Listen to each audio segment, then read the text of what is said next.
নবীজি কখনো নিজের জন্য প্রতিশোধ গ্রহণ করেন না। ক্ষমা করে দিতেন, ক্ষমা করে দিতেন, ক্ষমা করে দিয়েছেন, ক্ষমা করে দেই। আমরা তো ক্ষমা করা করতে পারি না।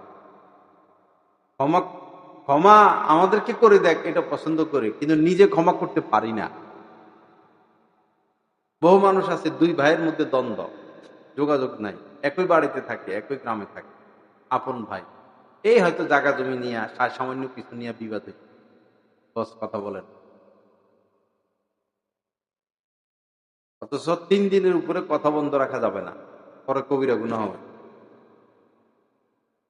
আমরা তো বছরকে বছর চলে যায় কারোর সাথে কথা বলি না, এটা করা যাবে না ভাই।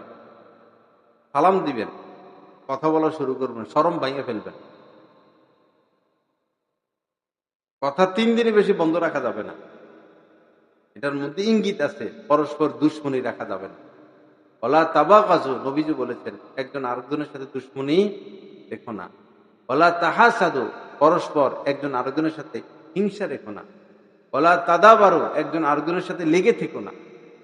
লেগে থাকে সারাদিন, মসজিদের ইমাম সাহেব মুয়াজ্জিন সাহেবের পিছনে লাগা থাকে, আলেমদের পিছনে লাগা থাকে, কেমনে একটা দোষ ধরা যায়, ভুল ধরা যায়,